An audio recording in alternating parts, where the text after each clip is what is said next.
Hey guys, tonight we're diving into one of history's most terrifying scenarios. Picture this. You're living peacefully in 9th century Europe, perhaps a monk copying manuscripts in a quiet monastery, or a farmer tending your fields by the coast. The morning mist rolls off the water, birds are singing, and life feels simple, safe, predictable. Then you see them. Dark shapes emerging from the fog, long, sleek vessels cutting through the water like predators, and aboard those ships, warriors, whose very name would strike fear into hearts for centuries. The Vikings have come to raid, so before you get comfortable, take a moment to like the video and subscribe, but only if you genuinely enjoy what I do here. And let me know in the comments where you're tuning in from and what time it is for you. It's always fascinating to see who's joining us from around the world. Now dim the lights, maybe turn on a fan for that soft background hum, and let's ease into tonight's journey together. Because by the end of this story, you'll understand why a Viking raid wasn't just an attack. It was a carefully orchestrated nightmare that most people couldn't survive. Not for a day, not for an hour, sometimes not even for minutes. It's dawn. On the English coast, somewhere around 793 AD. Your brother Ethelred, a monk at Lindisfarne Priory, one of the holiest sites in all of Christendom. Your day begins like any other. Matins at midnight, lauds at dawn, then to the scriptorium to continue copying the Gospels. The monastery sits on a tidal island connected to the mainland only at low tide. It feels safe, protected by God and geography alike, but as you step outside to tend the herb garden, something catches your eye. Dark shapes on the horizon, moving against the wind.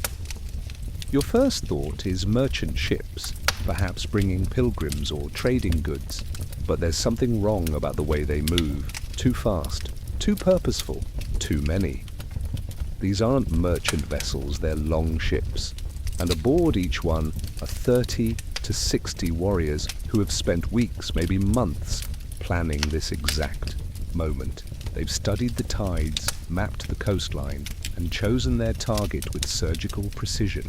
This isn't random violence. This is warfare perfected over generations. The ships themselves are marvels of medieval engineering, though you have no way of knowing that as you watch them approach. Each long ship is roughly 70 to 100 feet long, shallow drafted enough to navigate rivers and land directly on beaches. They're powered by both sail and oar, making them incredibly versatile.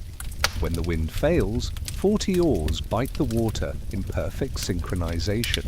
When the wind blows, a massive square sail propels them at speeds that would make Roman galleys weep with envy.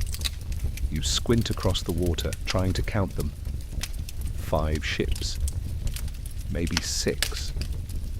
That means anywhere from 150 to 360 warriors heading directly for your peaceful monastery. And you, brother Ethelred, are about to experience something that will redefine your understanding of human brutality. The ships don't announce themselves with horns or shouts. They approach in eerie silence like wolves stalking prey. The only sounds are the whisper of water against hulls and the rhythmic splash of oars. This silence is deliberate. It's part of the terror. By the time you realize what's happening, it's already too late to mount any meaningful defense. You run toward the bell tower, thinking to warn the other monks, but even as your feet pound across the cobblestones, you know it's futile. The ships are less than half a mile out now, and at their current speed, they'll beach in minutes. There's nowhere to run. The mainland is a mile away across mudflats that are impassable at high tide. The monastery has no walls, no soldiers, no weapons beyond a few eating knives and farm tools. As you reach for the bell rope, you catch your first clear glimpse of the approaching raiders. Even at this distance, you can see the glint of metal, axes, swords, spear points catching the early morning light. Some of the warriors have painted their shields black, a psychological tactic designed to strike fear into their enemies. Others bear the image of ravens, wolves, or serpents. The lead ship has a carved dragon head at its prow, eyes painted to stare directly at you. Later, historians would call these ships Drakkar, but right now all you see is a sea monster rising from the waves, filled with men who look more like demons than humans. You pull the bell rope with desperate strength. The bronze bell rings out across the island, its voice carrying panic and prayer in equal measure. But even as the sound echoes off the monastery walls, you know it's not a call to defense. It's a death knell. Because in less than 10 minutes, these warriors will be on the beach, and your peaceful world will become a slaughterhouse. The other monks emerge from their cells, confused and frightened. Brother Cuthbert, elderly and frail, clutches his walking stick. Brother Oswald, barely 18 and new to monastic life, looks to you for guidance you don't have. The abbot appears, his face grave but determined. He's old enough to remember tales of earlier raids on Irish monasteries, but this is the first time the storm has come to England. Gather what you can, the abbot says quietly. The sacred books, the reliquaries, hide them in the crypts. But you all know it's too late. The ships are close enough now that you can see individual faces, hard faces weathered by salt spray and scarred by battle. Some of the warriors are older, grizzled veterans with grey beards braided with silver rings. Others are young men, barely out of adolescence, but their eyes already hold the cold calculation of killers. And then you notice something that makes your blood freeze. Some of the warriors aren't preparing weapons or adjusting armor. They're working themselves into a frenzy, beating their shields with axe handles, chanting in their harsh northern tongue. Their movements are becoming erratic, animalistic. These aren't just soldiers. These are berserkers, warriors who believe they can channel the spirit of bears and wolves in battle. The lead ship's dragonhead is now close enough that you can see every carved scale, every painted detail. Behind it, the other ships spread out in a perfect line, their approach coordinated with military precision. This isn't a chaotic mob. This is an organized assault force, and you're about to learn why Viking raids were so devastatingly effective. Brother Oswald grabs your arm. "What do we do?" he whispers. You look at his young face, still soft with the sheltered life of monastic peace, and realize you don't have an answer. Because there is no good answer. You can't fight them. You're monks, not warriors. You can't flee. You're trapped on an island. You can't negotiate. Vikings don't negotiate with their prey. The only thing you can do is pray that death comes quickly. As the ships prepare to beach, you catch a glimpse of something that will haunt your final moments.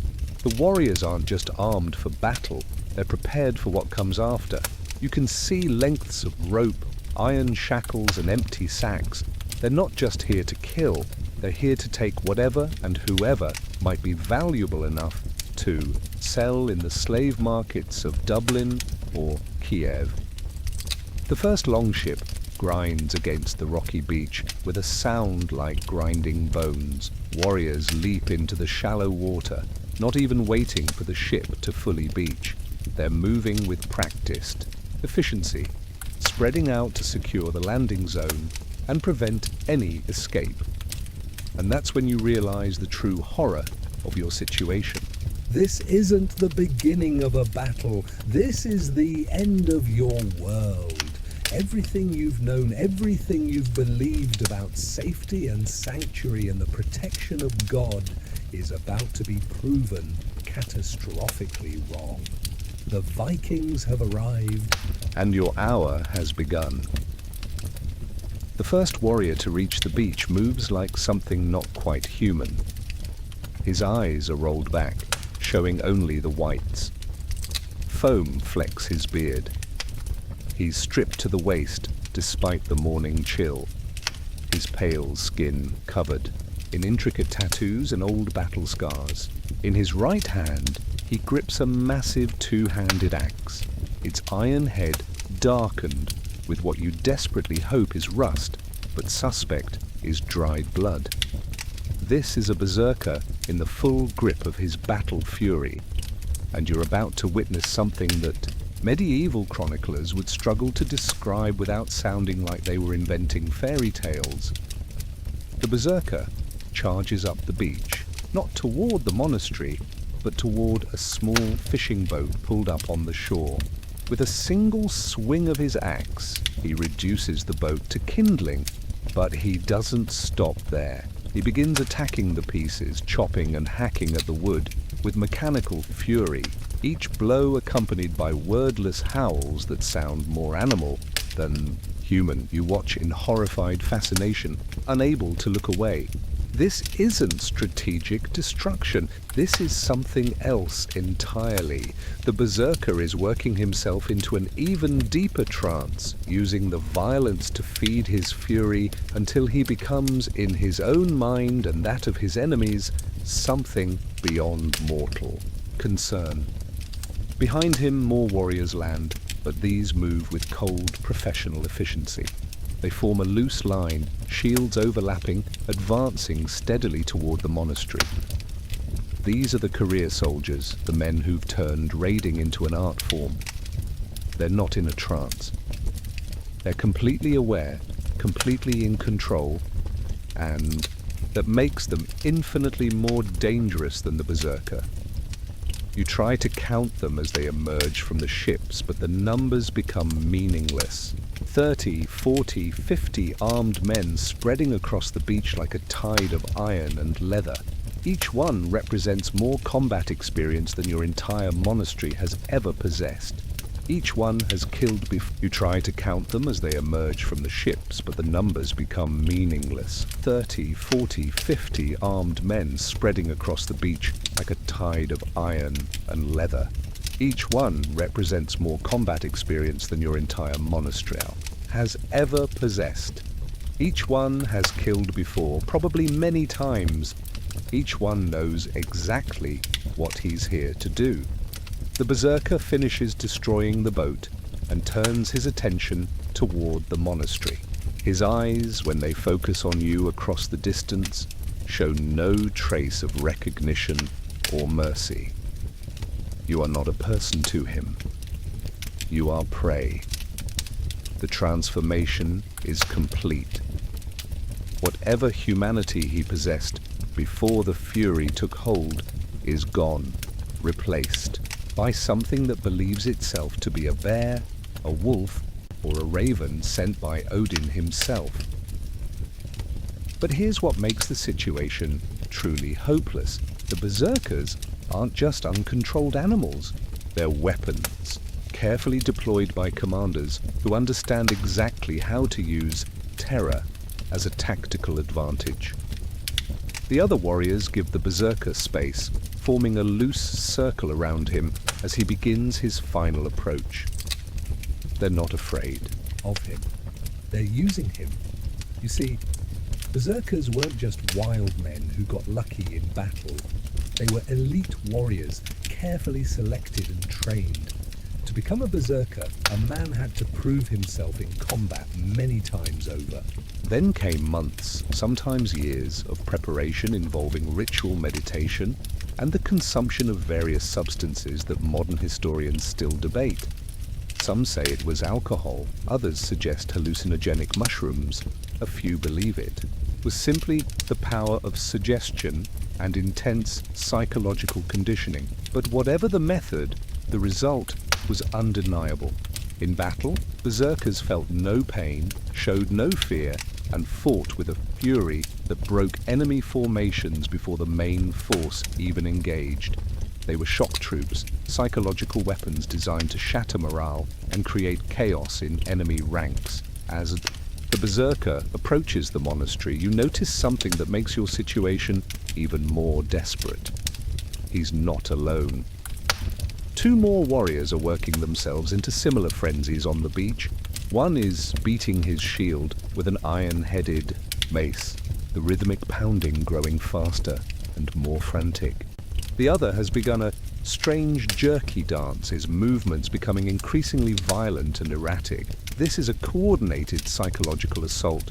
The Vikings didn't just stumble upon terror tactics, they perfected them over generations. They understood that fear could be more effective than swords, that a reputation for supernatural fury could win battles before they even began. The advancing line of normal warriors begins to pick up pace, their shields locked together in what they call a shield wall. But this isn't the tight, disciplined formation you might expect from Roman legions. This is something more fluid, more adaptable. The Vikings have learned to fight in small groups, to break apart and come together as the situation demands. They're not just raiders, they're marines, specialized in rapid assault and quick extraction. Brother Oswald tugs at your sleeve. "We should run," he whispers. "Into the woods, maybe we can hide." But you know better. The woods Brother Oswald is thinking of are 3 miles away across open ground.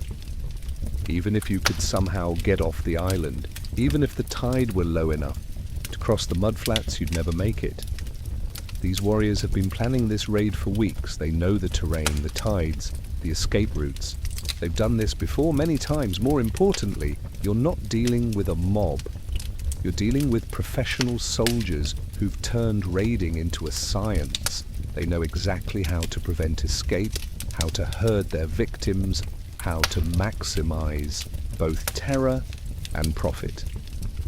Running would just make your death more painful and protracted.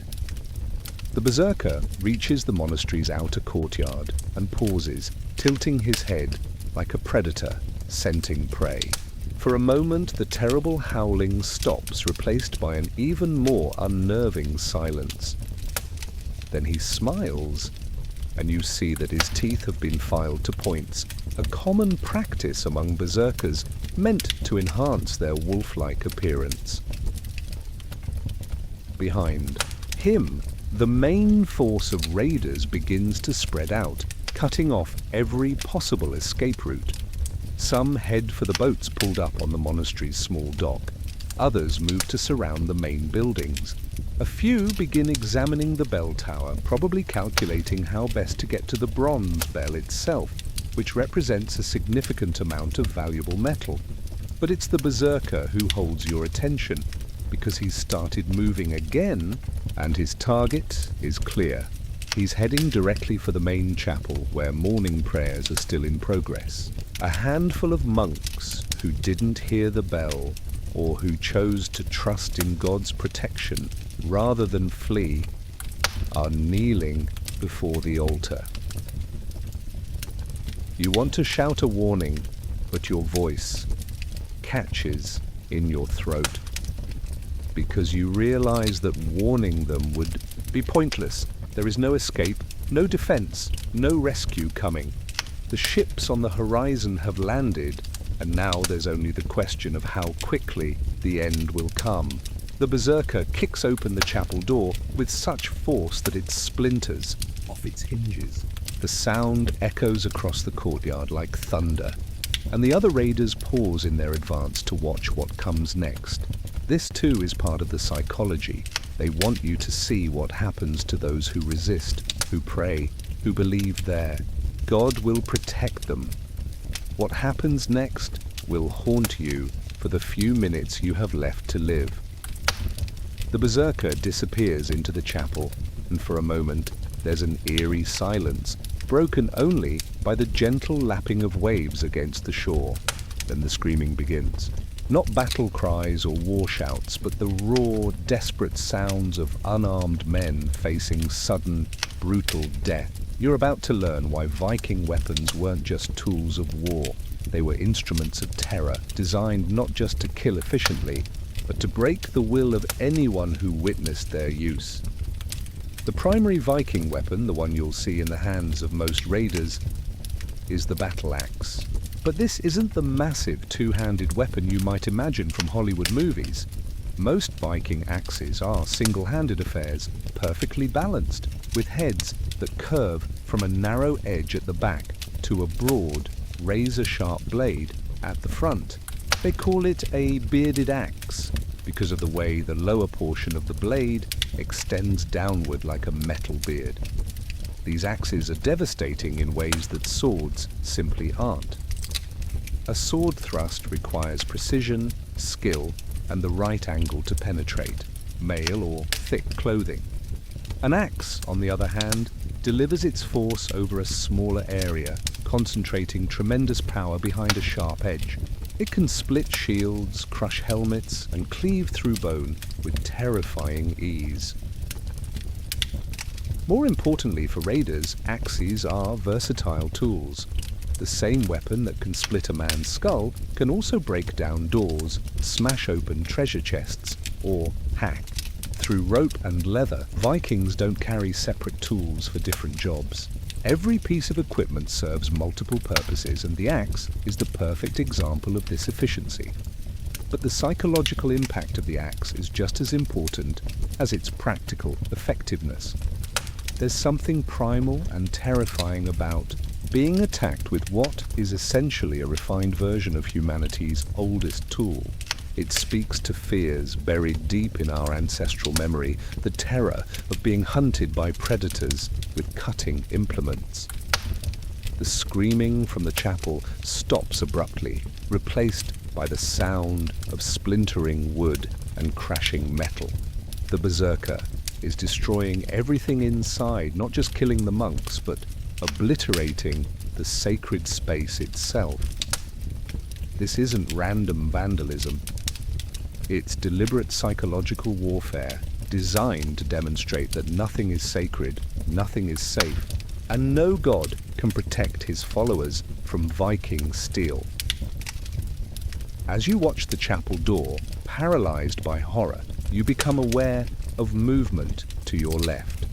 3 raiders are approaching your position, moving with the casual confidence of hunters who know their prey has nowhere to run. The lead warrior carries a sword, not an axe, and that somehow makes him even more terrifying. Viking swords are not crude weapons. They're masterpieces of medieval metallurgy, some of the finest blades ever forged. The best ones, like the famous Ulfbert swords, are made with crucible steel imported from as far away as India or Central Asia. These weapons are flexible enough to bend almost double without breaking, yet hard enough to hold an edge that can cut through mail links. The sword approaching you is pattern welded, its blade showing the distinctive snake-like patterns created by folding and refolding steel during the forging process. The hilt is decorated with silver inlay, and the pommel bears runic inscriptions that might be the smith's name, the sword's name, or magical formulas meant to enhance its cutting power. This is not just a weapon, it's a work of art, an heirloom, possibly worth more than your monastery's entire annual income. The man carrying it is not a common soldier. He's someone important, probably a jarl or a ship's captain, someone wealthy enough to afford the finest weapons and experienced enough to use them with deadly skill. Behind him, the other 2 warriors carry spears, another weapon that demonstrates Viking tactical sophistication. These aren't crude, sharpened sticks. They're carefully balanced weapons with iron heads attached to ashwood shafts. The heads are designed with wings or lugs that prevent an enemy from pushing forward along the shaft after being stabbed, and some have hooks designed to catch and pull down shields or grab weapons. Viking spears come in different varieties for different purposes. Some are designed for thrusting in close combat, others are weighted for throwing. A skilled warrior can kill at 20 paces with a thrown spear, or fight effectively in the shield. Wall with a thrusting spear, switching between techniques as the battle demands. But perhaps the most psychologically devastating weapon in the Viking arsenal is the one you haven't seen yet, the seax. This is a single-edged knife, anywhere from 6 inches to 2 feet long, carried by virtually every Viking warrior as a backup weapon and general-purpose tool. The seax is intimate in ways that axes and swords are not. It's used for close quarters, fighting, for finishing wounded enemies, for cutting throats and taking trophies. It's the weapon of last resort and first choice for the kind of brutal, personal violence that raids inevitably become. As the 3 warriors close in on your position, you notice details that make your situation even more hopeless. Their mail shirts, if they're wearing them at all, are supplemented with leather and padding that provides protection without sacrificing mobility. Their shields are round, made of lime wood with iron reinforcement, painted with designs that mark their allegiance and intimidate their enemies. But it's their casual confidence that's most unnerving. They're not rushing, not shouting, not working themselves into a frenzy like the berserker. They're simply walking towards you like farmers approaching livestock, discussing something in their harsh northern language and occasionally laughing. You realize they're talking about you, debating perhaps whether you're worth taking alive as a slave or whether you should simply be killed out of hand. The decision they're making will determine whether you die in the next few minutes or spend whatever remains of your life in chains, but to them, it's just another minor tactical consideration. The lead warrior, the one with the pattern-welded sword, calls out to you in broken Latin. "Monk," he says, his accent thick, but his meaning clear. "Wear gold, wear silver." This is your first indication that these raiders are not just mindless barbarians. They've done their research. They know that monasteries accumulate wealth, that sacred objects are often made of precious metals, that monks sometimes serve as bankers for local nobles. This raid isn't random violence. It's an armed robbery carried out by professionals who've studied their target. You try to answer, to tell him that your monastery is poor, that you have no gold, but your voice comes out as a croak. Fear has closed your throat, made your tongue thick and useless. The warrior laughs, not unkindly, and says something to his companions that makes them chuckle as well. They've seen this before, many times. They know the signs of a man facing his first experience of real violence, and they find it amusing rather than concerning. You are not a threat to them. You are barely even an inconvenience. The berserker emerges from the chapel, his axe now slick with blood, pieces of torn vestments clinging to his hair and beard.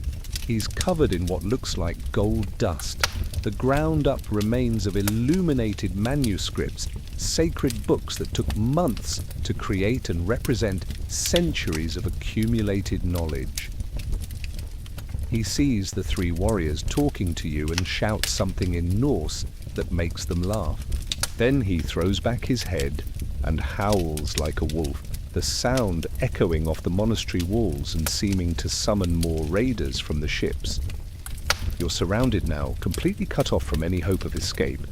But the worst part isn't the weapons, or the warriors, or even the certainty of death. The worst part is the growing realization that this isn't personal. You're not the target of these men's hatred or the victim of their passion. You're just business.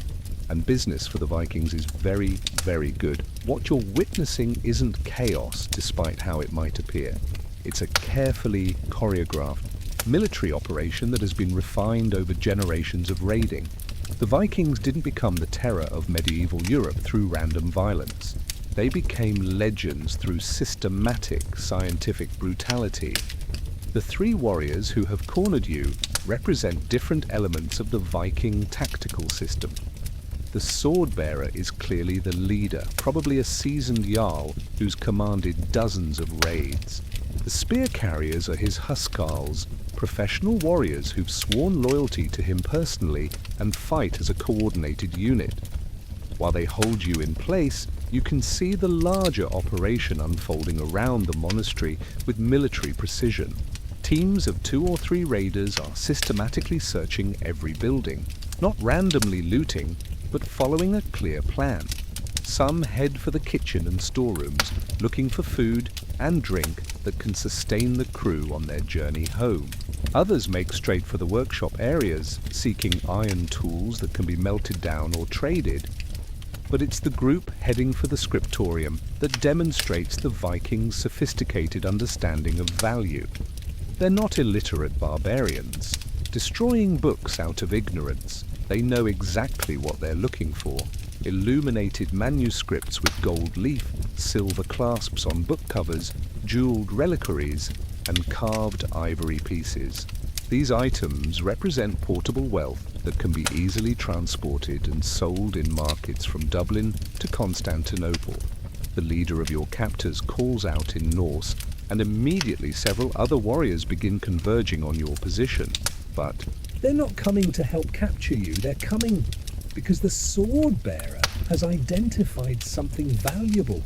You see, monks in the early medieval period weren't just religious figures. Many were educated, literate, and came from wealthy families. A captured monk could be ransomed back to his family or sold in the slave markets for a substantial sum. Your simple brown robes and tonsured head mark you as potentially profitable merchandise. The approaching warriors form a loose circle around you, but their positioning isn't random. Each man stands where he can watch a different approach route, creating overlapping fields of vision that make surprise attack impossible. More importantly, they're positioned so that if you somehow broke free, you'd run directly into the weapons of the men behind you. This is basic, small unit tactics, the kind of formation discipline that takes months of training to perfect. These men have fought together before many times. They know each other's strengths and weaknesses, can communicate with glances and gestures, and move as a single organism when necessary. But the real demonstration of Viking tactical sophistication is happening at the monastery's small harbour. While the main force conducts the raid, a reserve team has remained with the ships, not just guarding them, but preparing for a rapid departure. They've turned the longships around so the prows face the open sea, loaded supplies and equipment in a specific order that allows for quick access to essential items, and positioned the ships so they can launch even if the tide turns unexpectedly. This isn't amateur hour. This is the medieval equivalent of a modern military operation, complete with contingency planning, clear command structure, and specialized roles for different team members. The berserker who destroyed the chapel has rejoined the group, but his fury has cooled into something even more dangerous: cold professionalism. Without the battle trance, he becomes what he really is: an elite warrior with decades of combat experience who can kill you in dozens of different ways without working up a sweat. He approaches the sword bearer and speaks rapidly in Norse, gesturing toward the bell tower. You catch enough Latin loanwords to understand that he's reporting what he found in the chapel: some silver, a few small treasures, but nothing spectacular. The monastery is poorer than they hoped, which means they'll need to extract maximum value from other sources. That's when the sword bearer looks at you with new interest, not as a person but as a commodity. He walks around you slowly, examining your hands for calluses that might indicate manual labor skills, checking your teeth to estimate your age and health, assessing your overall condition like a horse trader, evaluating livestock. This clinical examination is more terrifying than the berserker's fury because it strips away any pretense that you're dealing with human beings driven by passion or rage. These are businessmen conducting an inventory, and you're just another asset to be evaluated, processed, and monetized. The sword bearer says something to one of the spear carriers, who produces a length of rope from his pack. Not just any rope, but a specifically designed restraint with loops and knots that suggest considerable experience in binding prisoners. This isn't improvised. They came prepared for exactly this situation. As they begin to tie your hands, you notice other details that speak to the systematic nature of Viking raiding. The warriors are working in shifts, with some resting while others maintain security. They're drinking water from leather bottles, not ale or beer, keeping their minds clear for the work ahead. Their weapons are clean and sharp, their equipment Maintained to professional standards. More importantly, they're keeping track of time. The sun is climbing higher, and the tide is beginning to turn. Every Viking raid operates under strict time constraints. Stay too long, and you risk being trapped by changing tides, arriving enemy forces, or deteriorating weather. The key to successful raiding is getting in, taking what you came for, and getting out before the situation can turn against you. You're watching a masterclass in medieval military efficiency. These warriors have reduced violence to a science, calculating risk versus reward, optimizing their tactics through generations of experience, and turning terror into a precision instrument. The rope burns your wrists as they bind you, but the physical pain is nothing compared to the psychological horror of understanding exactly how doomed you are. You're not facing wild barbarians or random criminals. You're facing the medieval equivalent of special forces operators, professionals who've turned raiding into an art form, and you're completely, utterly, helplessly outmatched. The sound of splintering wood echoes across the courtyard as another team of raiders breaks into the monastery's treasury. They work with practiced efficiency, using iron bars and axes to pry open locked doors and smash through reinforced chests. But they're not just destroying everything they can't immediately carry, they're making calculated decisions about what's worth taking and what should be left behind. This selectivity reveals another layer of Viking tactical sophistication. They understand logistics, weight limitations, and market values. Every item they choose to carry back to the ships represents a careful calculation of effort versus potential profit. As your captors finish binding you and begin marching you toward the harbour, you pass other monks who've been captured or killed. The scene is organised, almost methodical. Bodies are stripped of anything valuable before being left where they fell. Prisoners are bound and grouped together for easier management. Treasures are sorted and packed according to a system that suggests considerable experience in this type of operation. You're not witnessing random violence. You're seeing the end result of a sophisticated military culture that has spent centuries perfecting the art of profitable warfare. And you're about to become a very small part of their very large business model. As the raiders march you toward the ships, your mind races through possibilities that all lead to the same conclusion.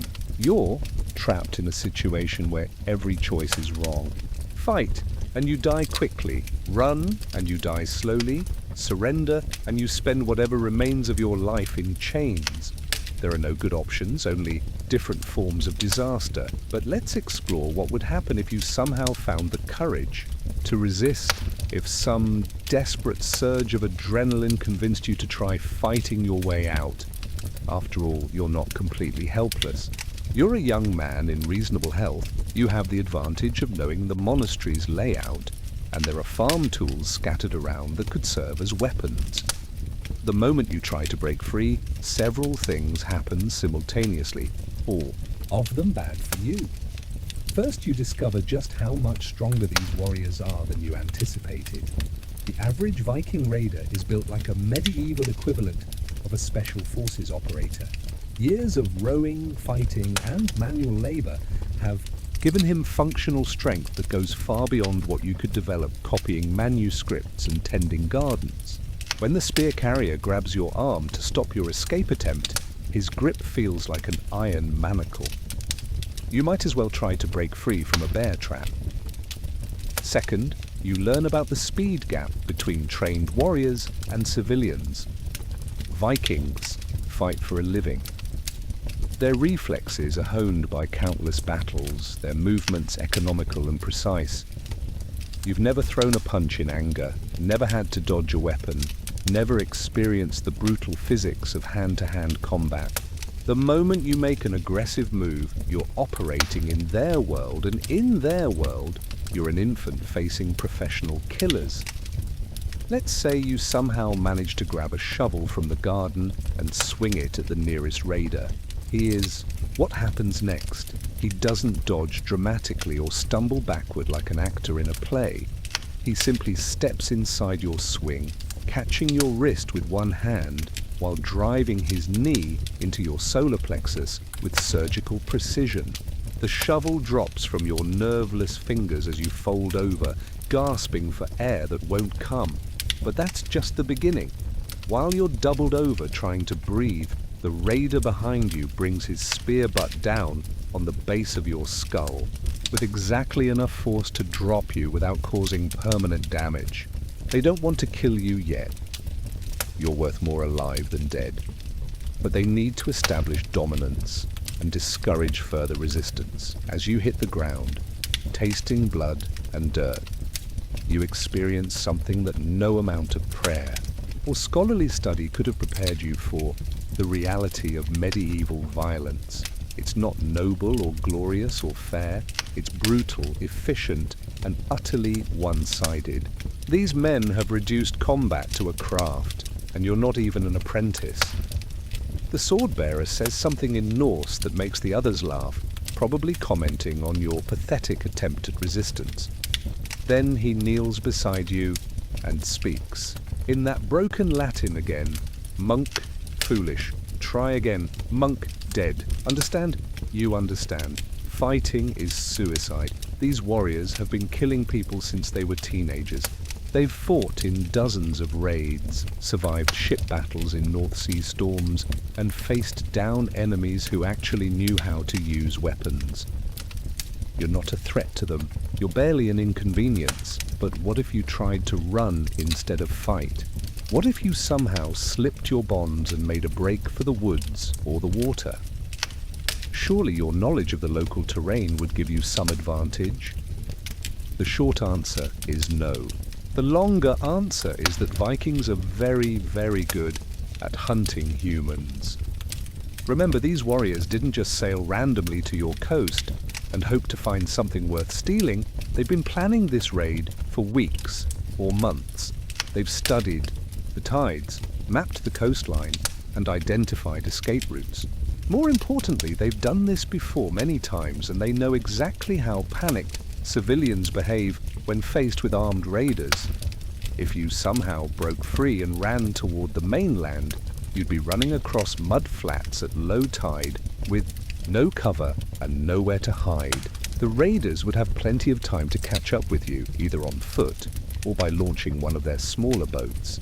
Vikings are excellent runners. They have to be, since their fighting style involves rapid movement and quick repositioning. And they're much better conditioned than a monk who spends most of his time sitting at a writing desk. Even if you reached the woods, your advantages would disappear quickly. Vikings are skilled hunters and trackers. They live in forests, navigate by stars, and find their way across featureless oceans. Following the trail of a frightened monk through familiar woodland would be child's play for men who regularly track deer and elk through Norwegian mountain forests. More importantly, running would just make your eventual capture more violent and unpleasant. Raiders who have to chase down escaped prisoners tend to be less interested in preserving their market value. If they catch you after a lengthy pursuit, you're likely to be beaten severely, possibly crippled, and sold as damaged goods rather than premium merchandise. But the real reason running is hopeless lies in something you couldn't possibly understand: the psychology of predator and prey. Vikings are apex predators in the world of medieval warfare. They've spent their entire lives hunting, fighting, and raiding. When they see someone run, it triggers deep instincts that go back to humanity's earliest days as persistence hunters. They don't just chase you, they enjoy chasing you. The pursuit becomes sport, a brief entertainment between the serious business of looting and killing. You've seen cats play with mice, and that's essentially what you'd become, a toy for warriors who find genuine pleasure.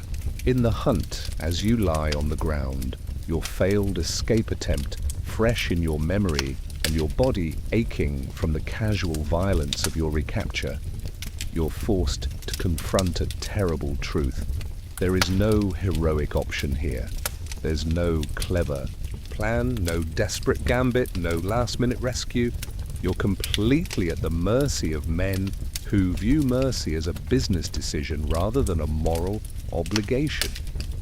The sword-bearer pulls you to your feet with one hand, his grip strong enough to leave bruises. He examines the cut on your forehead where you hit the ground, not out of concern for your welfare, but to assess whether the damage affects your sale value. Satisfied that you're still marketable, he nods to his companions and they resume the march toward the ships. As you stumble forward, hands bound and head throbbing, you pass the results of other prisoners' escape attempts. Brother Cuthbert, the elderly monk who tried to hide in the bell tower, lies crumpled at the base of the stone steps. His walking stick is broken beside him, suggesting he tried to defend himself with a piece of carved wood against men carrying iron weapons. The outcome was predictable. Near the chapel door, you see Brother Oswald, the young monk who wanted to run to the woods. He made it perhaps 50 yards before being tackled by a raider who barely looked winded by the chase. Now Oswald sits with his hands bound behind his back, blood streaming from his nose, his eyes wide with the shock of discovering that the world is far more violent than his sheltered upbringing had led him to believe. These aren't cautionary tales, they're demonstrations. The Vikings are showing everyone exactly what happens to those who resist, making it clear that cooperation is the only option that doesn't end in immediate death. It's psychological warfare refined to its most effective form. But even cooperation isn't really an option because you're not dealing with people who view you as human. You're livestock now, valuable only as long as you remain healthy enough to work or command a good price in the slave markets. The moment you become more trouble than you're worth, you'll be disposed of as casually as they might discard a broken tool. This is the ultimate horror of your situation. Not just that you're helpless, but that your helplessness is exactly what these warriors expected and planned for. They've done this so many times that they can predict with near perfect accuracy how their victims will react, what they'll try, and how quickly they'll break. You're not the first monk they've captured. You won't be the last. You're just another transaction in a business model that has made Viking raiders wealthy for generations. The ships that brought death to your monastery are now preparing for departure, but they're not the same vessels that arrived at dawn. They're lower in the water, heavy with stolen goods and human cargo. What you're about to experience is the medieval equivalent of a slave transport, and it will make your morning's terror seem almost gentle by comparison. The raiders have been efficient in their selection process. Not every monk is worth the trouble of keeping alive. The very elderly, the seriously injured, and anyone who showed too much resistance during capture have been left behind, their throats cut with businesslike efficiency. You and 6 other survivors represent the cream of the crop, young enough to work, healthy enough to survive the journey, and potentially valuable enough to justify the food and water you'll consume on the voyage home. As they force you aboard the lead longship, you get your first close look at Viking naval architecture. The ship is a marvel of medieval engineering, but from your perspective as unwilling cargo, its most notable features are the things designed to carry people who don't want to be there. Iron rings have been bolted to the ship's ribs, providing secure anchor points for chains and ropes. The cargo area amidships has been fitted with a wooden grating that can be locked from above, creating a makeshift prison hold. Most tellingly, the ship carries far more rope and restraints than any merchant vessel would need, clear evidence that human trafficking is a regular part of their business model. They chain you to one of the iron rings along with the other prisoners, using shackles that show the wear patterns of frequent use. The iron is cold against your skin, and already you can see how the metal has rubbed raw spots on your ankles. This is going to be a long, painful journey, and it's only just beginning. The ship's captain, the sword-bearer who examined you earlier, begins barking orders in Norse. The crew responds with practiced efficiency, but there's an urgency to their movements that wasn't there during the raid. They're operating under time pressure now, racing against the tide, the weather, and the possibility that word of the attack has reached other monasteries or local lords. As the longship pushes off from the beach, you catch your last glimpse of the monastery that was your entire world just hours ago. Smoke rises from several buildings, including the chapel where you celebrated morning prayers. Bodies lie scattered across the courtyard like discarded rags. The bell tower stands empty and silent, its bronze bell already loaded aboard one of all. The other ships, everything you knew, everything you believed about safety and sanctuary and divine protection, lies in ruins behind you, and ahead lies nothing but the vast grey expanse of the North Sea and whatever fate awaits you in the Slave, markets of Scandinavia or beyond. The rowing begins immediately, 40 oars biting the water in perfect synchronization. The ship moves with surprising speed and grace, but the motion that seems smooth from the outside feels very different when you're chained in the bottom of the hull. Every wave sends you sliding against your restraints. Every change in course throws you against the other prisoners or the rough wooden ribs of the ship. You're beginning to understand why the raiders were so selective about who they kept alive. This journey is going to be a test of endurance that not everyone will survive. The weak, the injured, the elderly would have died within days of this treatment. By killing them quickly on the beach, the Vikings actually showed a form of mercy, though you doubt they saw it that way. The other prisoners are in various states of shock and despair. Brother Marcus, the monastery's treasurer, keeps muttering prayers in Latin, but his words are lost in the sound of wind and waves. Brother Paul, who worked in the scriptorium, stares at his hands as if he can't believe they're chained. Brother Thomas, barely 20 years old, weeps silently, tears mixing with the salt spray that crashes over the ship's low sides. None of you speak. What is there to say? You're all facing the same fate. Slavery in a foreign land, separation from everything and everyone you've ever known, a life of forced labor for people who see you as property rather than human beings. But it's the casual attitude of the crew that's most disturbing. To them, this is just another day at the office. They row with steady rhythm, make adjustments to the sail as the wind shifts, and chat among themselves as if they're not carrying a cargo of human misery. One of them even starts singing, a rowing song that helps keep the oars in time. This isn't an aberration for them. This is normal. They've turned human trafficking into a routine business operation, as mundane as hauling timber or trading fish. You and your fellow monks aren't victims of unusual cruelty. You're just the latest shipment in a trade network that spans from Greenland to Constantinople. As the ships clear the coastal waters and head into the open sea, the full scope of your situation becomes clear. You're not just being taken somewhere, against your will. You're being removed from the world entirely. The England you knew, the life you lived, the person you were, all of that is disappearing behind you, becoming smaller and smaller, until it's just a smudge on the horizon, and somewhere ahead, across weeks of open ocean, lie the slave markets where your new life will begin, if you survived the journey. The captain walks back to check on his human cargo, examining each prisoner with the same clinical interest he showed earlier. When he reaches you, he crouches down and speaks in that broken Latin again. Monk read. Monk right? You nod, not sure whether literacy will improve or worsen your situation. His smile suggests it might be valuable, but you're learning not to trust Viking smiles. They tend to precede unpleasant surprises. Good, he says. Monk worth more, live longer. It's the closest thing to reassurance you're likely to get, but it comes with its own horror. You're worth more because you're educated, because you can serve as a clerk or accountant or translator for whoever buys you. Your years of scholarship, your devotion to learning and faith have qualified you for a higher grade of slavery.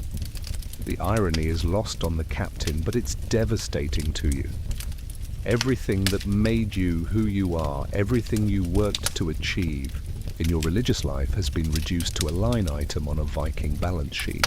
Your value as a human being is now measured in silver, and your education is just another marketable skill.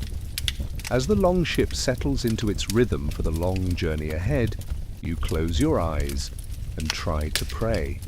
But the words that once brought comfort now feel hollow. The God who allowed this to happen, who let these pagans destroy his house and enslave his servants, seems very far away indeed.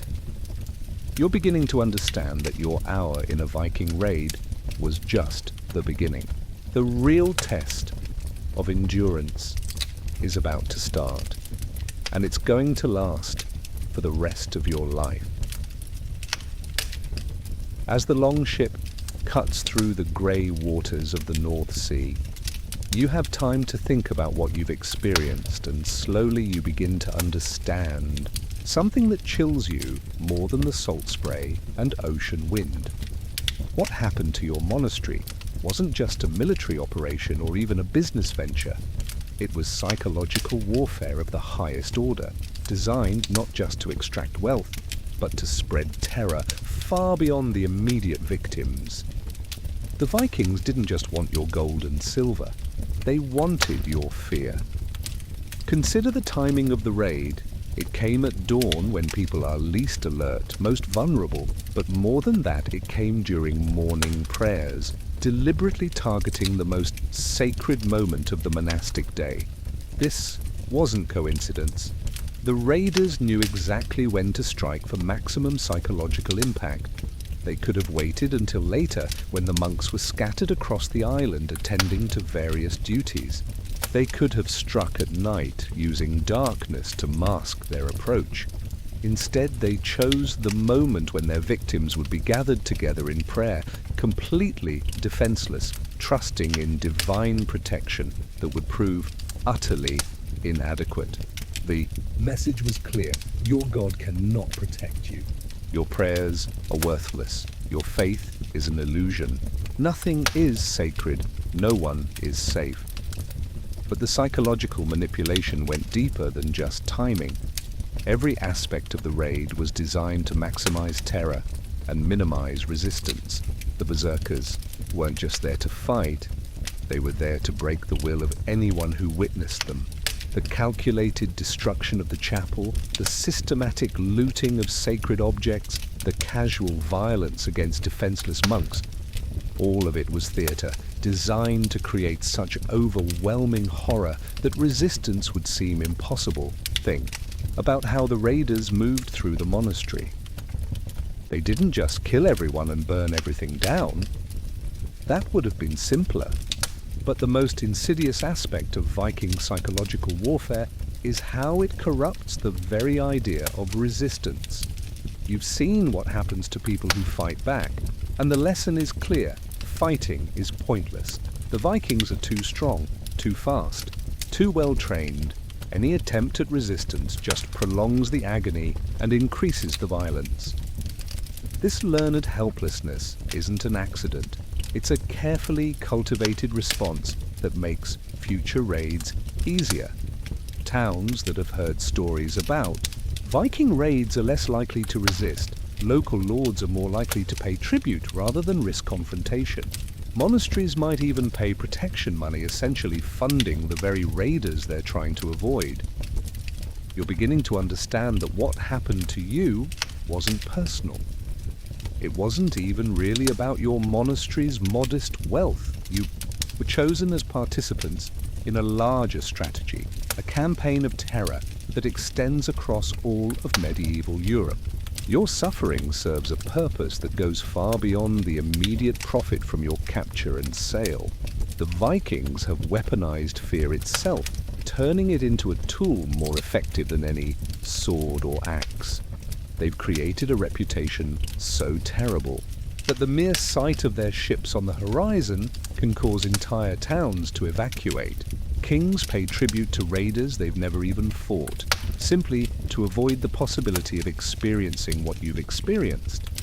And the beauty of it, from their perspective, is that it's self-reinforcing.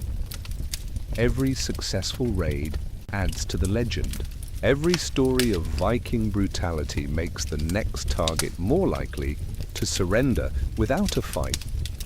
Terror becomes currency, more valuable than gold because it can be spent over and over again.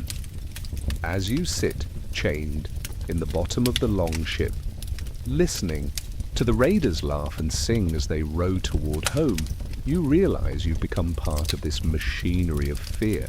When you're eventually sold in some distant slave market, when you're forced to work for Viking masters, when you inevitably die far from home in chains, your story will become part of the legend.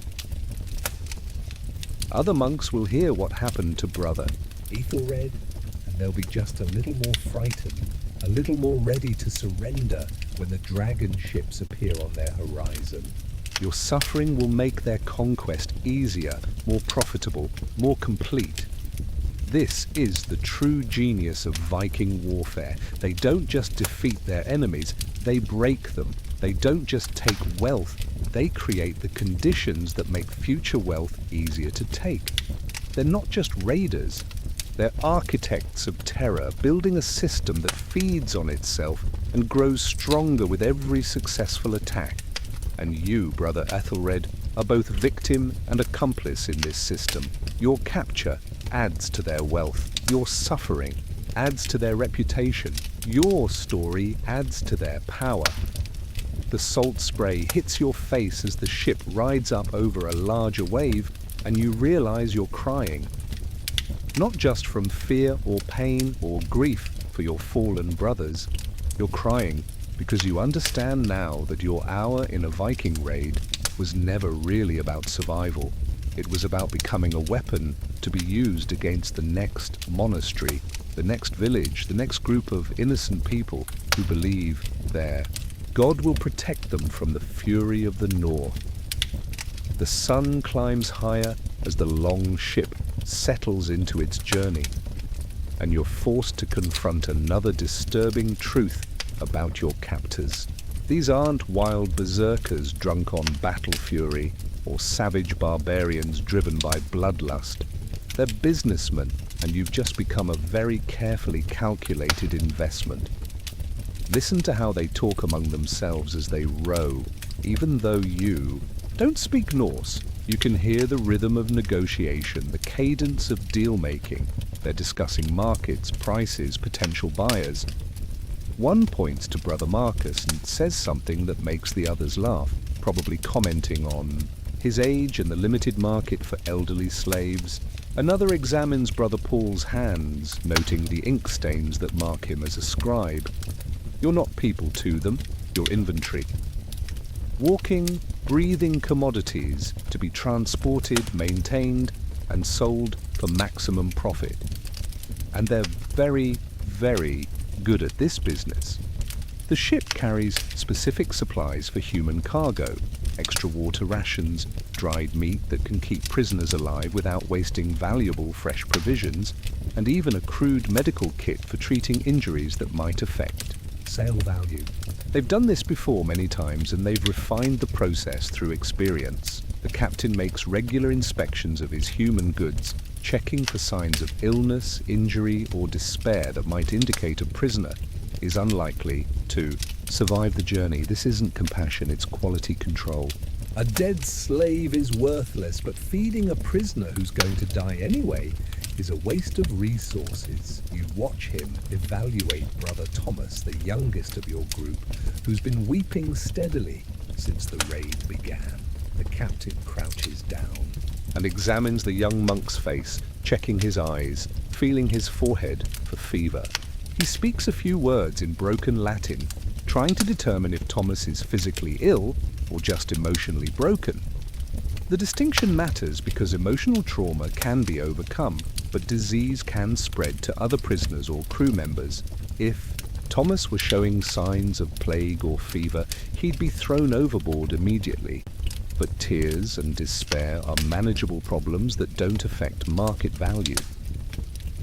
Satisfied that Thomas is merely devastated rather than diseased, the captain moves on to examine you. His hands are surprisingly gentle as he checks your bonds, not out of kindness, but because rope burns and circulation loss can damage the merchandise. He adjusts your shackles slightly, giving you just enough relief to prevent permanent injury. Monk. Strong, he says, in that broken Latin. Monk, valuable.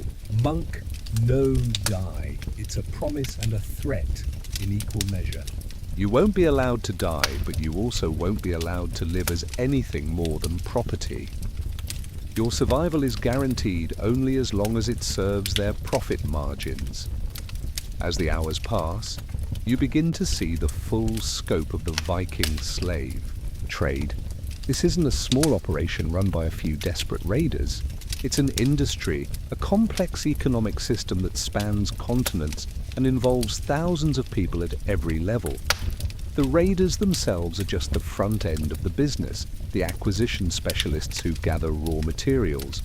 Behind them lies a vast network of transporters, dealers, markets, and end users who form the backbone of medieval slavery. Your eventual sale will generate profit for ship captains, harbour masters, market officials, and countless middlemen who've never held a sword but profit from the violence of others. Even the route the ship is taking has been chosen for commercial reasons. The captain isn't just sailing home to Scandinavia. He's following established trade routes that connect with other merchants, other markets, other opportunities to maximize profit. Your journey will likely include stops at multiple ports where some prisoners will be sold and others acquired, building the most valuable cargo possible for the final destination. But the true horror of the slave trade isn't just its scale, it's its sophistication. These aren't simple criminals grabbing whatever they can get. They're professionals operating according to well-established business principles. They understand supply and demand, risk assessment, quality control, and market differentiation. Young, healthy men like Brother Thomas will be sold for agricultural labor or construction work. Educated prisoners like you and Brother Paul will command higher prices from buyers who need clerks, translators, or tutors. Brother Marcus, despite his age, might be valuable to someone who needs an experienced administrator. Even the monasteries, gold and silver will be distributed through specific channels designed to maximize profit while minimizing risk. Every aspect of the operation is designed for efficiency and profit. The weapons they carry are chosen for their versatility in both combat and cargo handling. The supplies they bring serve multiple purposes. Even the terror they spread serves a business function by making future raids easier and more profitable. You're witnessing the dark side of medieval commerce, the part that doesn't appear in histories of trade routes and market towns. For every merchant ship carrying silk and spices, there's another carrying human beings torn from their homes and families. For every peaceful transaction in a bustling market square, there's another taking place in chains and despair. The Vikings didn't invent slavery, but they've perfected it as a business model. They've turned human trafficking into an art form, combining military efficiency with commercial sophistication to create a system that generates enormous wealth for relatively little risk. And you're not just a victim of this system, you're proof of its effectiveness. A few hours of violence at your monastery will generate months or years of profit for dozens of people. Your life, your knowledge, your labor. All of it will be converted into silver and goods that flow through the vast economic networks of medieval Europe. The ship rides up over another wave, and you feel the spray of salt water on your face. It tastes like tears, but you're not crying anymore. You're just beginning to understand how thoroughly you've been reduced from a human being to a commodity, from a servant of God to a unit of profit in someone else's ledger. The business of blood is very, very good, and you're about to become a permanent part of its supply chain. As the long ship carries you further from everything you've ever known, imagine for a moment that you're not Brother Ethelred, medieval monk accustomed to hardship and deprivation. Imagine instead that you're a modern person, someone from the 21st century who's somehow found themselves facing a Viking raid with nothing but contemporary sensibilities and suburban survival skills. You would be dead within minutes. Not because modern people are weaker or less courageous than their medieval ancestors, but because everything about modern life has prepared you for a world that no longer exists. Your reflexes, your assumptions, your entire understanding of how violence works has been shaped by a civilization where actual physical brutality is rare and usually controlled by authorities. When the long ships appeared on the horizon, a modern person's first instinct would be to call for help. Reach for a phone that doesn't exist to contact police who won't be invented for centuries. The cognitive dissonance alone, the inability to process that no one is coming, that there are no authorities, that you're completely on your own, would freeze you with indecision at exactly the moment when action might save your life. But let's say you overcame that initial shock and tried to fight. Modern people know about violence, right? We've seen movies, played video games, watched martial arts demonstrations. Surely that knowledge would help. It would get you killed faster. Everything you think you know about combat comes from entertainment, designed to look dramatic rather than function effectively. Real medieval violence is nothing like movie fighting. There are no extended duels, no dramatic pauses, no opportunities for clever one-liners. A Viking warrior would kill you before you finished assuming a fighting stance you learned from watching action films. Your body itself would betray you. Modern life has given you many advantages, but physical resilience isn't one of them. You're probably stronger than a medieval monk in some ways.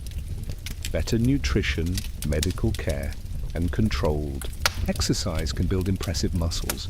But you've never experienced real hunger, real cold, real physical desperation. Your pain tolerance has been calibrated by a world with anesthetics and emergency rooms. The moment you took a real blow from a Viking axe, the moment you felt bone break or saw your own blood flowing freely, your nervous system would go into shock. Medieval people lived with pain as a constant companion. An infected tooth, a broken bone, a deep cut. These were inconveniences to be endured, not medical emergencies requiring immediate professional intervention. But for you, the physical trauma would be overwhelming. You'd panic, freeze up, or pass out at exactly the moment when you needed to keep fighting or running. Your soft, modern body would simply shut down when confronted with the kind of casual brutality that medieval people accepted as a fact of life. Even if you somehow survived the initial contact, you'd face challenges that would finish you quickly. Medieval people were accustomed to sleeping rough, eating spoiled food, drinking questionable water, and going days without bathing. Your digestive system, used to processed foods and filtered water, would rebel at the first taste of whatever slop the Vikings fed their prisoners. You'd probably die of dysentery before you ever reached a slave market. Your social conditioning would also be a fatal liability. Modern people are taught to respect authority, follow rules, and expect fair treatment from institutions. You'd keep waiting for someone to explain your rights, to provide due process, to treat you according to some standard of human decency. But Vikings don't have human resources departments. They don't follow Geneva Conventions that won't be written for 1,000 years. They don't care about your feelings, your rights, or your expectations of fair treatment. You're property now, and property doesn't get to negotiate the terms of its use. Your educational background, which would be vastly superior to any medieval monks, would actually work against you. You'd understand exactly how hopeless your situation was, how far you were from home, how unlikely rescue would be. A medieval person might maintain hope through faith or ignorance. You'd be trapped with the knowledge that no one even knows you're missing, much less where to look for you.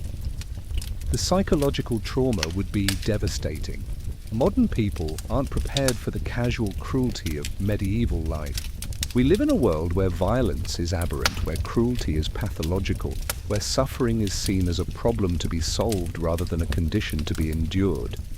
But in the medieval world, violence is normal, cruelty is functional, suffering is the default state of existence for most people.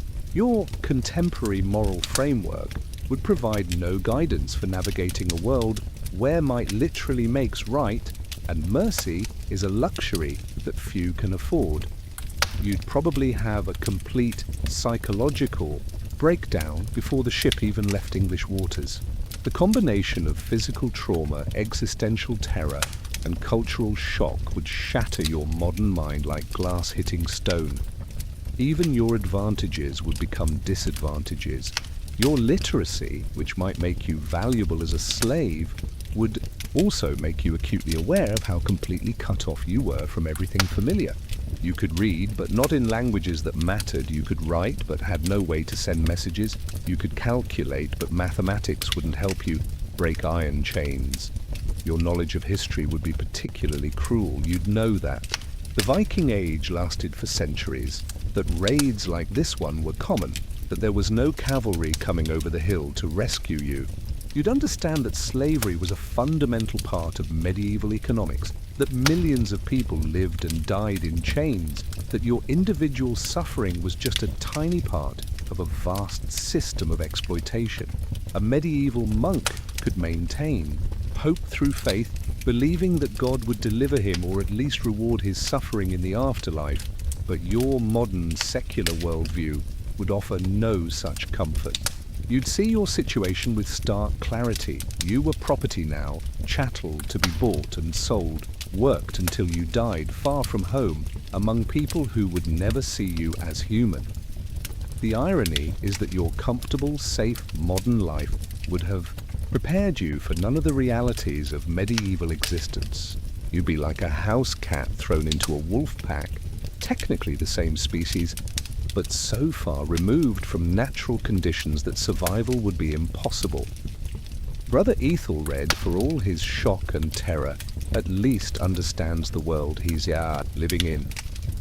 He knows that violence exists, that life is cheap, that suffering is normal. He has mental frameworks for processing brutality and finding meaning in pain. You would have none of those advantages. You'd be facing a Viking raid with nothing but the soft, vulnerable sensibilities of someone who's never known real hardship, real violence, or real despair. You wouldn't last an hour, you'd be lucky to last minutes. The sun is beginning to set as the long ship continues its journey north, and with the fading light comes a different kind of horror. The growing realization of what lies ahead. The immediate terror of the raid is over, but the long nightmare of slavery is just beginning.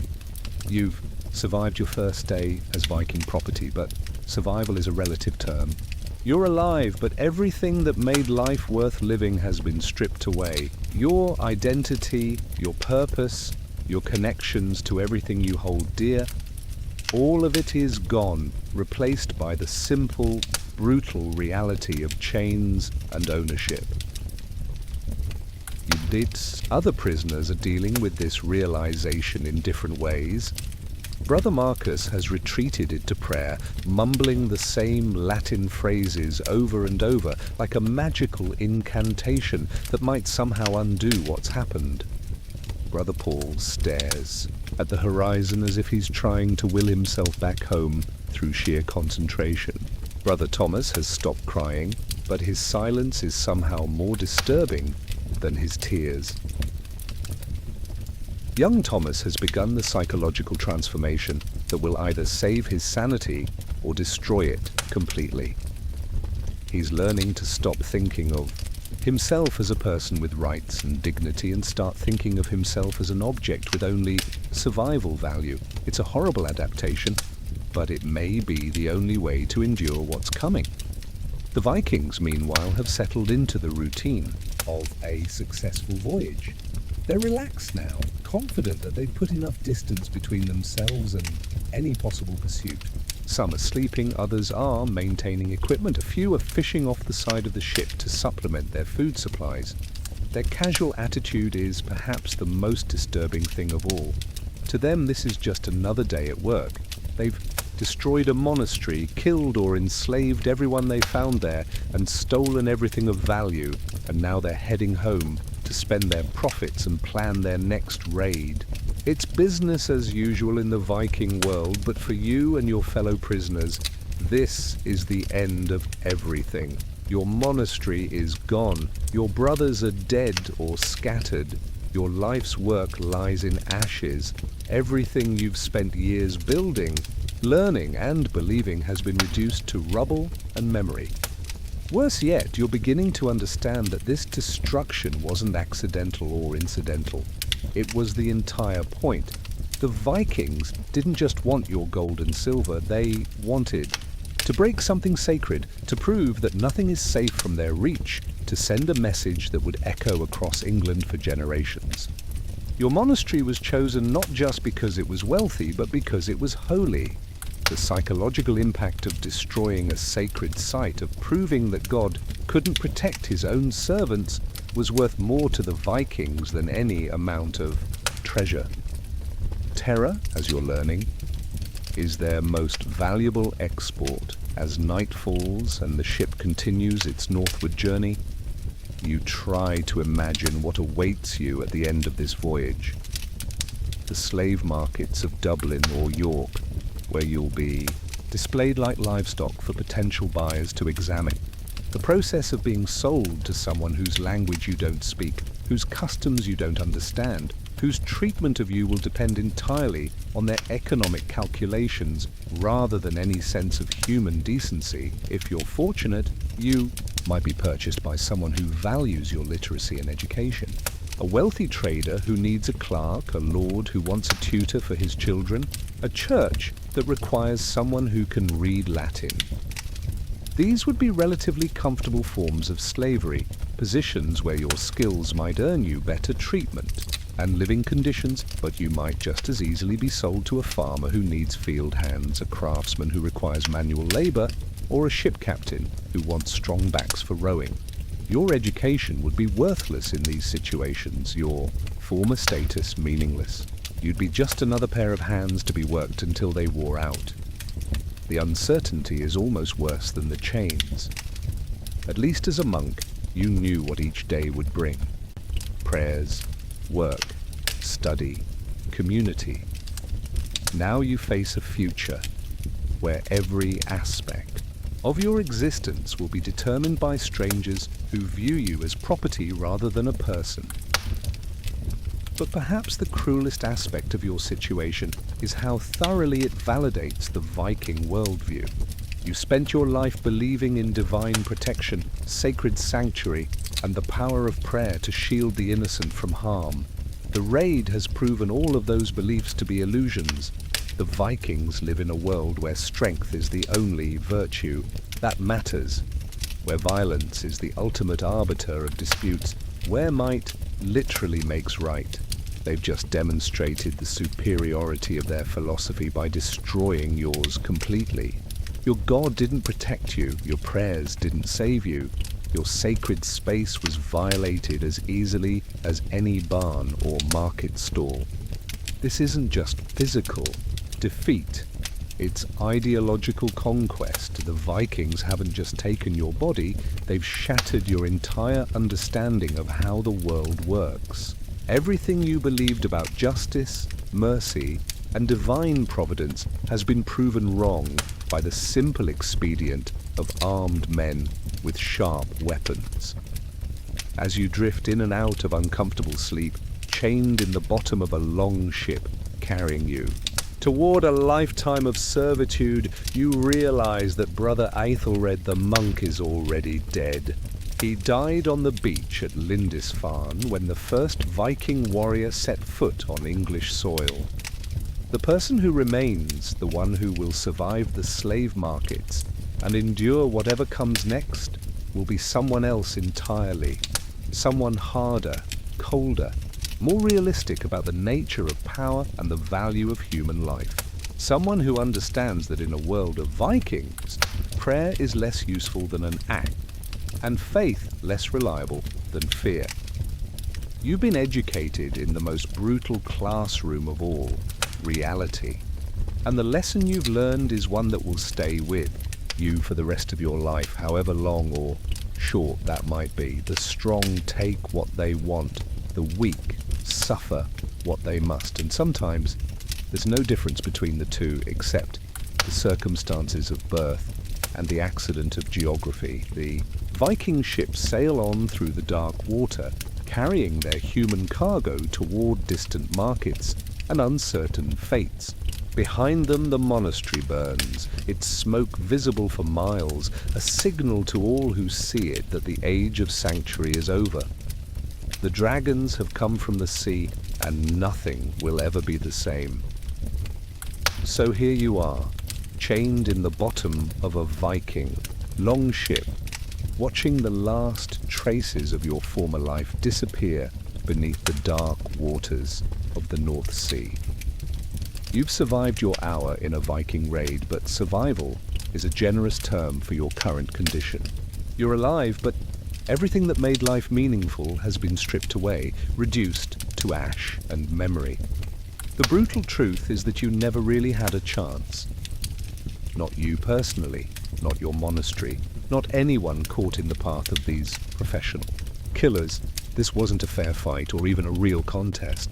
It was a carefully planned business operation carried out by experts against amateurs, predators against prey, wolves against sheep. The Vikings didn't succeed because they were inherently superior human beings. They succeeded because they'd turned violence into a science, refined terror into an art form, and converted human suffering into a profitable industry. They were better at organized brutality than their victims were at organized defense, and in the medieval world, that was often the only equation that mattered.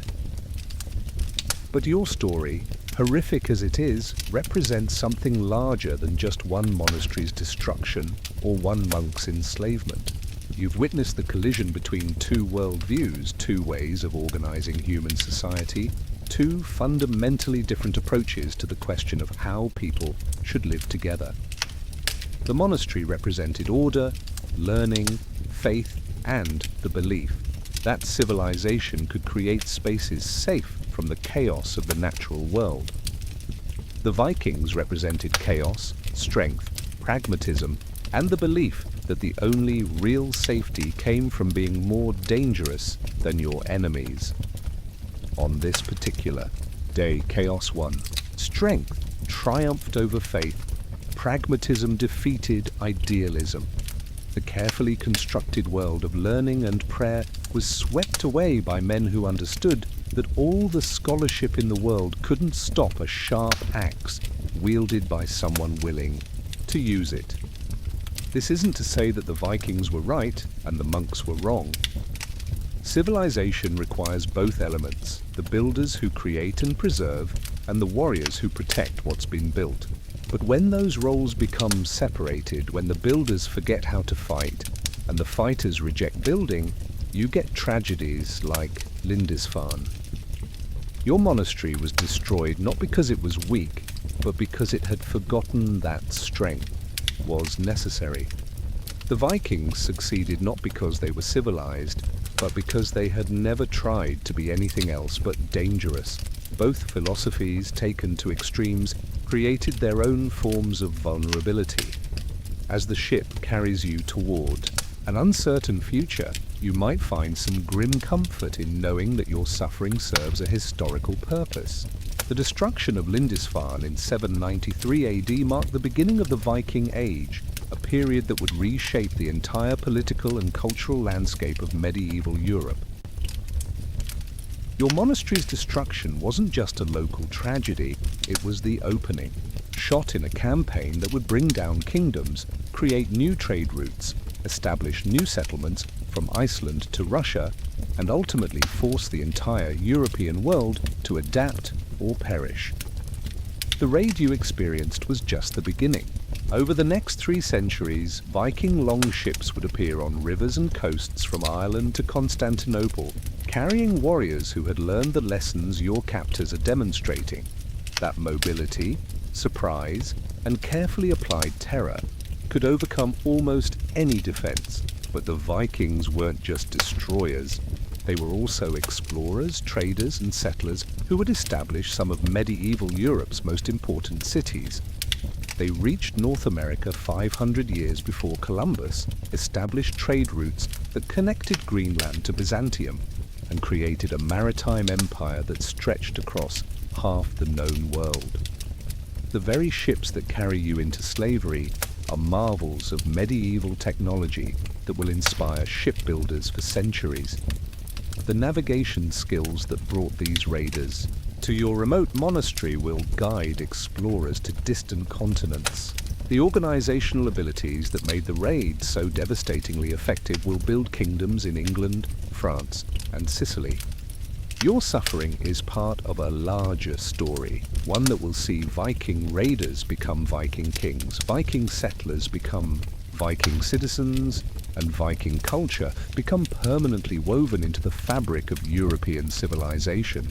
The same people who destroyed your monastery will eventually convert to Christianity themselves, build new monasteries, and create some of medieval Europe's most beautiful art and literature. But that's cold comfort to you, Brother Ethelred, as you sit chained in the darkness listening to the Vikings sing their rowing songs.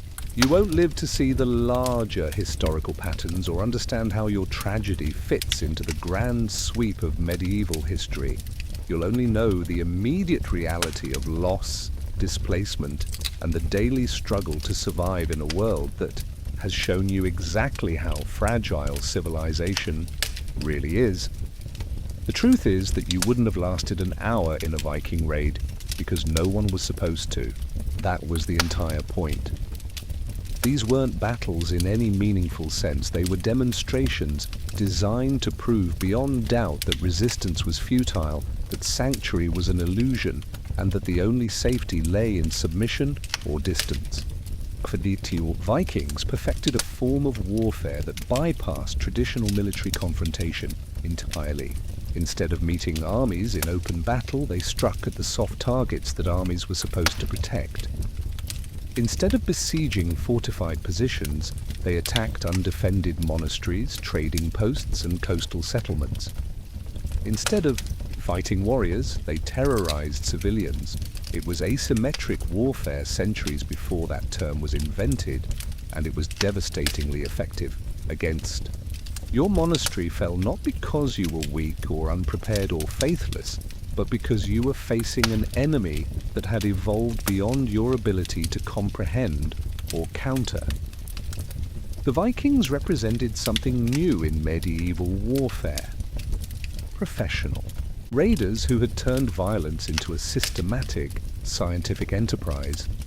They studied their targets, planned their attacks, and executed their raids with military precision. They understood logistics, intelligence gathering, and operational security. They had developed weapons, tactics, and transportation systems specifically designed for rapid assault and quick extraction. Most importantly, they understood that terror was a force multiplier. By creating a reputation for supernatural ferocity, they could achieve victories without fighting. Towns would surrender at the sight of dragon ships. Kings would pay tribute to avoid raids. Entire regions would empty at the rumor of approaching Vikings. This psychological dominance was their greatest weapon, and you, Brother Ethelred, have just become part of it. Your story will be told in whispered conversations from Scotland to Spain. Your suffering will make the next monastery more likely to surrender without resistance. Your capture will demonstrate to other potential victims that not even God's servants are safe from Viking fury. In dying as Brother Ethelred the monk and being reborn as chattel property, you've become a walking advertisement for Viking effectiveness. Every day you spend in chains, every year you labor for foreign masters, every moment you remember what you've lost will serve as testimony to the futility of resistance and the totality of Viking victory. This is why you wouldn't have lasted an hour in a Viking raid, not because you were personally inadequate, but because the entire system was designed to make survival impossible for people like you. The raid wasn't just an attack on your monastery, it was an attack on the very idea that peaceful, scholarly, faithful communities could exist without the protection of violence. The Vikings proved that in a world of iron and blood, books and prayers were luxury items that could only be afforded by those strong enough to defend them. Your learning, your devotion, your entire way of life were revealed to be dependent on the sufferance of men who recognize no authority but force. As the longship continues its journey through the dark water, carrying you toward a future of servitude and sorrow, you might reflect on the bitter irony of your situation. You devoted your life to preserving knowledge, but the most important lesson you've learned can't be found in any book. The lesson is this: civilization is always just one raid away from barbarism. Peace is always just one invasion away from war. Safety is always just one dragon ship away from terror. The Vikings didn't destroy your monastery because they hated learning or despised faith. They destroyed it because they could, and because doing so served their purposes. In their world, might made right, strength determined survival, and the weak existed only to serve the strong. You've learned this lesson in the most brutal way possible, and it will stay with you for whatever remains of your life. Every morning, when you wake in chains, every evening when you sleep on straw, every moment when you remember what you've lost, you'll know exactly why you wouldn't have lasted an hour in a Viking raid, because you were never supposed to. The dragons came from the sea, and everything changed. Your hour was up before it even began, and somewhere in the distance, carried on the wind, you can still hear the sound of burning monasteries and the echo of Viking war songs, reminding you that the age of sanctuary is over and the age of the sword has begun. The strong take what they want, the weak suffer what they must. And tonight, as every night, from now until the end of your days, you'll know exactly which category you belong to. Sleep well, Brother Ethelred. Tomorrow, you'll wake. Up as someone else entirely, if you wake up at all.